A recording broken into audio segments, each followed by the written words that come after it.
मित्रांनो, जेव्हा संपूर्ण गाव एका भयंकर आजाराने होरपळत असतं, जेव्हा डॉक्टरांचे उपचार आणि माणसांचे सगळे प्रयत्न थकतात आणि जेव्हा डोळ्या देखत शेकडो मुखे जीव तडफडून प्राण सोडू लागतात, तेव्हा माणसांचा देवावरचा विश्वास डळमळीत होऊ लागतो. पण अशाच एका कठीण काळात एका अलौकिक संताने फक्त आपल्या साध्या शब्दाने आणि अद्भुत शक्तीने मृत्यूच्या दारात उभा असलेला हजारो जनावरांना जीवनदान दिलं. होय, आम्ही बोलतोय आदमापूरचे संत सद्गुरू श्री बाळूमामा यांच्याबद्दल. आज आपण बाळूमामांच्या जीवनातील असा एका जिवंत चमत्कार पाहणार आहोत, जो ऐकून तुम्हालाही अंगावर काटा आल्याशिवाय राहणार नाही. हा व्हिडिओ शेवटपर्यंत नक्की पहा, कारण या कथेच्या शेवटी तुम्हाला बाळूमामांच्या त्या अथांग शक्तीची प्रचिती येईल, ज्याने एका संपूर्ण भागाचा विनाश टळला होता. ही गोष्ट त्या काळातली आहे जेव्हा बाळूमामा आपल्या मेंढ्यांचा कळप घेऊन गावोगावी फिरत असत. बाळूमामांच्या मेंढ्या ज्या शेतात बसत तिथली पिके सोन्यासारखी पिकायची आणि मामांचा आशीर्वाद ज्यांच्या पाठीशी असायचा त्यांचे सगळे दुःख क्षणातच नाहीसे व्हायचे. एकदा एका भागात अचानक जनावरांच्या एका भयंकर महामारीने थैमान घातलं होतं. त्या काळात पशुवैद्यकीय सुविधा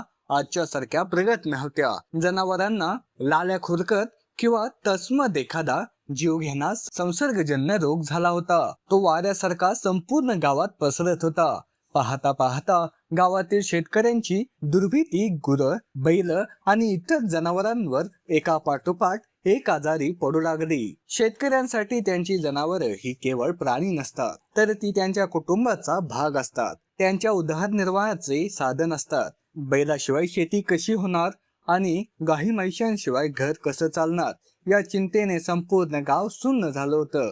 गावात रोज कुठे ना कुठे एखादा बैल किंवा एखादा गाय गतप्राण होईल पडलेली दिसायची. संपूर्ण गावात फक्त हंबरण्याचा आणि लोकांच्या रडण्याचा आवाज येत होता. औषधोपचार करूनही काहीही फरक पडत नव्हता.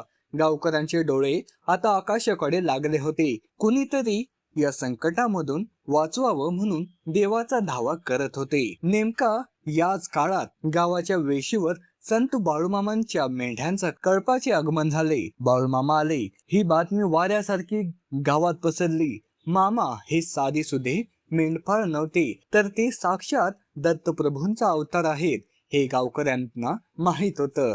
गावकऱ्यातील काही प्रमुख शेतकरी आणि वृद्ध मंडळी रडत मामांच्या छावणीवर पोहोचले. मामा एका झाडाखाली शांतपणे बसले होते. त्यांच्या हातात त्यांची काठी होती आणि डोळ्यात एक वेगळी शांतता होती. गावकऱ्यांनी मामांच्या चरणांवर लोटांगण घातलं. एक शेतकरी हात जोडून म्हणाला, मामा, आमचं सगळं वाटोळं झालं.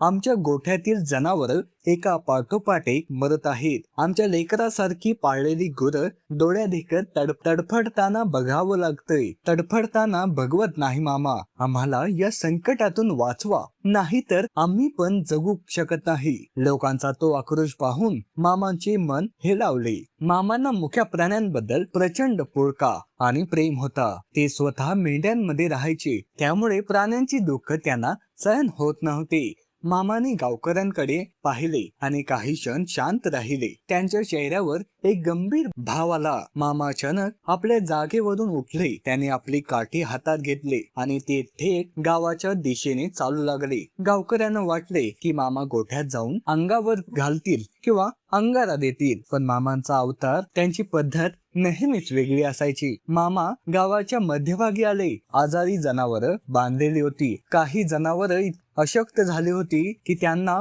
मान वर काढणेही कठीण झाले होते. मामाने तिथे उभे राहून आकाशाकडे पाहिले, काहीतरी पुटपुटले आणि आपली काठी जमिनीवर आपटली. मामा मोठ्या आवाजात ओरडले, अरे, या मुक्या प्राण्यांनी काय पाप केले? ज्यांचा जीव या प्राण्यांवर अवलंबून आहे त्या गरिबांना का शिक्षा देतोय? त्यानंतर मामाने आजारी जनावरांच्या मालकांना बोलावले आणि सांगितले, जा, तुमच्या गोठ्यात जा. तुमच्या जनावरांना जी बाधा झाली होती ती आता संपूर्ण संपली आहे. गोठ्यातील माती घ्या, ती स्वच्छ करा आणि माझ्या मेंढ्यांच्या कळपाची जी लोकर किंवा त्यांच्या पायाखालची जी धूळ अंगारा आहे ती आणून जनावरांच्या अंगाला लावा. आणि त्यांना पिण्यासाठी स्वच्छ पाणी द्या. घाबरू नका, भंडारा सगळं नीट करेल. गावकऱ्यांनी मामांच्या शब्दांवर पूर्ण विश्वास ठेवला. त्यांनी तात्काळ मामांनी सांगितल्याप्रमाणे केले. मामांच्या मेंढपाळाच्या छावणीतील पवित्र ढोळ आणि भंडारा आणून आजारी जनावरांच्या कपाळात लावण्यात आले. आणि मग जो चमत्कार घडला तो पाहून तिथे उपस्थित असलेले प्रत्येकाच्या डोळ्यातून अश्रू वाहू लागले.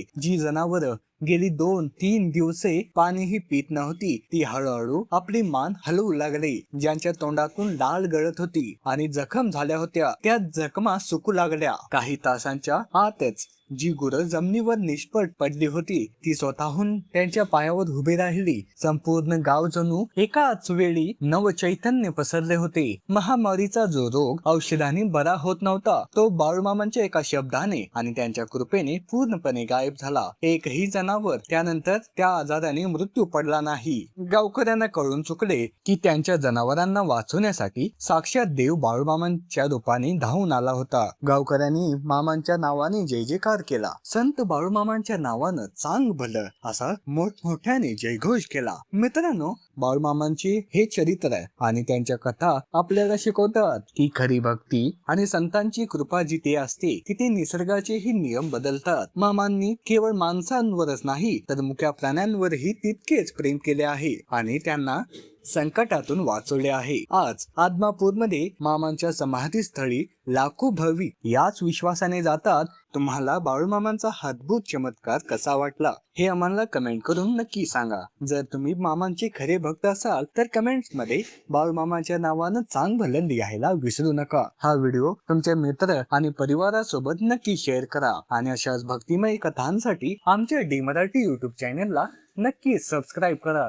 भेटूया अशाच नवनवीन व्हिडिओज मध्ये. धन्यवाद.